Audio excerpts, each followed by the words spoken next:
Hey everyone, we are bringing back Matt for episode number 2, which is now our 8 a.m. Tuesday conversations. And Matt is going to talk about a deal. How A you doing, buddy? deal. We Yeah, love deals. I love deals. I love deals. So, it's cool because, you and I having had as much experience we've had and done as many of these things as we've done, I think guys in our position still talk about deals. Absolutely. Because who doesn't love a win? And if you get a win, if I get a win, I love wins, period. Yeah. Your success does not hurt me in any way. No, Awesome. there is not a minimal amount of success to go around. We can all go grab it. Yes, sir. It takes risk. It takes hard work. It takes doing the work, right? And getting the homework done. But there is not a finite amount of success that can be had. Absolutely. And so one of the deals, so it was interesting. I actually originally bought this deal. I thought it was going to be a buy and hold.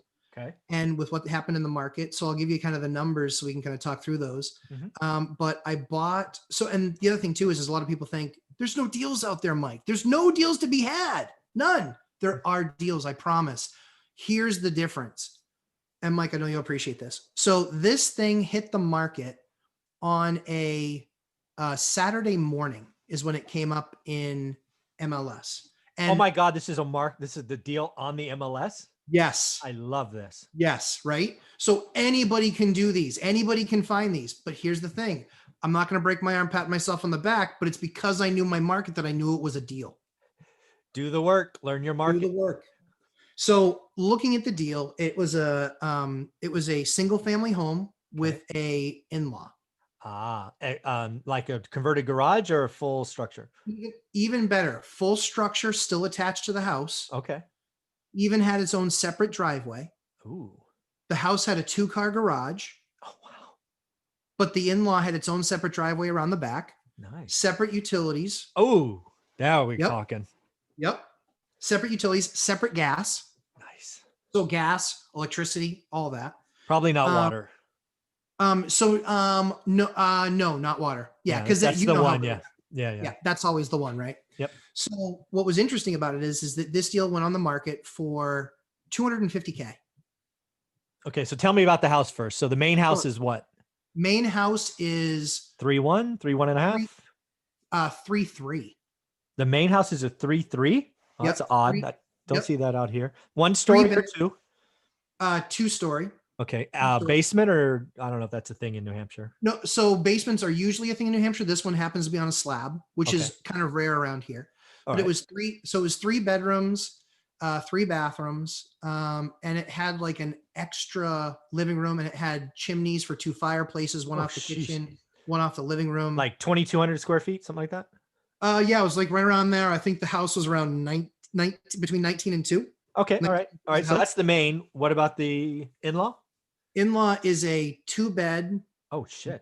2-bed, 1 bath, private driveway. And then the bedrooms are cool because one of the bedrooms is downstairs and one of the bedrooms is upstairs. Oh, wow.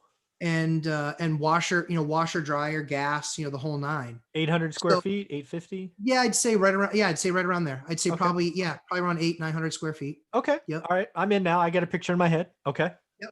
So, so I look at the number right away. I'm like, that's cheap, because single family 3-bed, 3-bath houses where I live are selling for $350. Oh shoot. So it's straight up a better deal. So what do you think the rents were when you looked at it first? You're like, that's that. Yeah. So right when I looked at it, I thought, because it's kind of closer to the university here, which means, higher per bedroom cost. Oh, because you're doing bedrooms. Yeah, that's right. Yep. And so I was looking at it and saying, you know what, I'm probably $2,500 on the house, and I'm probably $1,500 on the apartment. So you're $4,000. 4. And now do you split utilities, or do you pay it out of the 4? Nope, I have them pay everything. All right, so they divide. The only thing I pay is water. Yeah, of course. Okay. All right, so you're $4,000, because again, you're renting the students, which is your model from episode 1. If you guys don't know, Matt has a playlist, and you've got to watch that first video. It's amazing. All right, so you're $4,000, dude. $4,000 on a 250 purchase. Yeah. And so doesn't suck. But yeah, so just the numbers, just looking at just the numbers that morning, the second call. Oh yeah, of course. Hey, we got to go in. We got to see this right now, right? Because it's not going to be on the market long. Yeah, exactly. And so he got me in there. We saw the house at 11. Yeah. I had an offer on their desk by 2. Yeah. And guys, all in, full price, no games. Yeah. What am I going to quibble about 10 grand and just so I get a better deal? No, no, no, no. The numbers said what the deal was. Yeah, this is important, folks. I tell you all the time, right? In this market, I'm giving my best offer up front, and sometimes that's asking. I've actually made a dozen offers this year slightly over asking because the numbers Yes. made sense, right? Learn your Yep. market, know what a good deal is, make it happen. There's so little That's right. inventory. So what was the condition? You walk in, you probably are going, hey, need to do this, need to do that, need to do this. How much did you have? I call it make ready. You can call it whatever you want. How much was the make ready in the big house and then the little one? So I call it the smell of money, which is the smell of dog or cat. Okay. Oh. I said, you smell that? That's the smell of money right there. A, it's going to cost you, and B, it will cost them on their sales price. Of course. Right? Because they didn't take care of it. So I'm looking and I'm saying, you know what? There might be, if I go crazy, there's 40 grand worth of work here. I go crazy. Yeah. All right. So you're all in under 3. Now, did you get a loan or let's just do the whole deal. Were you getting a loan on this or what? Yeah. So this was one that I said, you know what? I can do cash if I have to. Right. Don't like to do that because it's a lot of dry powder. Sure. And so I just called the bank and I just said, hey, this is what we're looking at. And they're like, yep, we can do it. They said, do you want any construction money? I said, yeah, I do. They said, how much? I said, I think I'm going to need about 50 grand, with some contingency. So they said, yep, sure. We'll do that deal. Sounds good to us. Okay. So I ended up doing a loan on it. Okay. And I also ended up getting $50,000 in rehab funds as part of my loan. As your draw, right? Yep. When work's done. So we can draw down on those. So would you do 20%, 25% down? So this one was 25% down. Yep. So you put 250. Okay. All right. So you're 60K, 62.5 down. Okay. The key is that you and I would do this where we're saying, hey, let's rehab it now because we want to put good tenants into a nice place. Okay. But if somebody were home hacking or house hacking this, or if somebody were just knew their numbers, they said, I can move into this as it is. It stinks, but I can, figure that out after I close. There's no reason that the bank wouldn't write the paper on that deal as it sat. Yeah. The bank's not going to go in and smell it. Right. Right. Exactly. And even if they did, whatever, like they say, oh yeah, it stinks like dog. That's all right. I have lots of dogs already. Yeah. I got some too. Those are my dogs. Exactly. Yep, okay. Exactly. So, that's amazing. Again, that's where that opportunity, having done our homework, knowing our markets inside and out, that number comes up. I'm in there within 3 hours seeing it. I've got an offer on the table 3 hours later.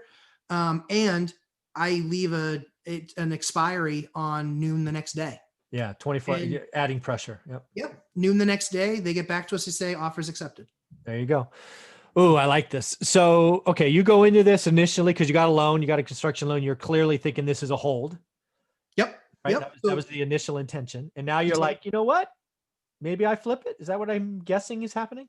Yeah. So what ended up happening was the appraisal. So as you know, anytime you're going to get that construction part in for those, it's important for those folks to know that when that construction part gets added into your deal, there's something called an as is number. And then there's something called an as complete number. Yep. The as is number is this is what it's worth right now as it sits. As it sits. Yep. And then this is what it's worth after you've done those improvements. This is what it's now worth market.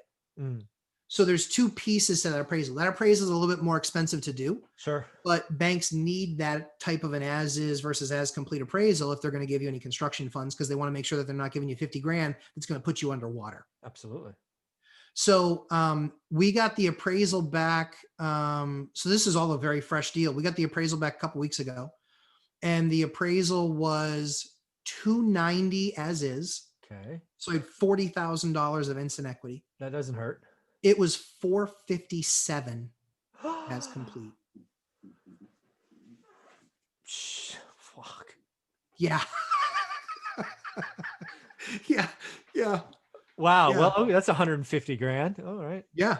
Damn. I mean, and the thing is that, that's a pretty, it's paint, it's flooring, it's new countertops. Yeah. Some new countertops. We're even going to side the outside of the house because it's old clapboard siding. So we're going to do all brand new siding around the entire house. Of course. Yeah. And then the buyer of this property. So fast forward, the reason I decided to sell is because at 459 or 457, think of it this way. That 2-bedroom unit will rent for $1,500 a month. Yeah. Yeah. That means on a $450,000 mortgage at 2.65%, you Yeah. are going to have an $1,813 Yeah. payment. And you're getting $1,500 from the rent of your in-law. $1,500. So now you're talking about a delta of $300 a month. And then you add property taxes on them, which, like I said, in New Hampshire, they're very expensive. So property taxes, hold on to your hats. It's $750 a month for property tax on this house. Dude, I have houses where it's not $750 for the year. Yeah. Yeah. So it's $750 a month for taxes. So even if you add that $750 on top of the $300, you're only $1,000 a month to live in a 3-bed, 3-bath, 2-car garage on 3/4 of an acre of land In a remodeled home. in a brand new remodeled home. And that's if it goes owner occupied family. I mean, again, a smart single man or woman might just house hack the damn thing and pay nothing. Yes. Yes. Honestly, this is the kind of thing that you and I talk about all the time, which is getting people in their early 20s on the property ladder. This is a no-brainer. Yeah. This is a no-brainer. If it was me, I would probably move into the 2-bedroom in the back. I would too. Yep. Yeah. Make, bedroom, maybe upstairs, office downstairs, and then rent out the big house. Cause you get, what'd you say, $3,000 for that? 2,500. That's what I'd be doing. Yep. All And day your long. mortgage, your mortgage all in with taxes is going to be 27. So you're paying $200 a month to live there. And if you just put your normal money aside, your normal $1,000 a month that you were spending on housing, or $1,200 a month you were spending on housing, just keep on putting that aside, and that's going to fund your next deal. Yeah. That's what I'd be doing. So the beauty is that, will I make money? Sure. Love it. But whoever buys this house is going to make a killing. Yeah.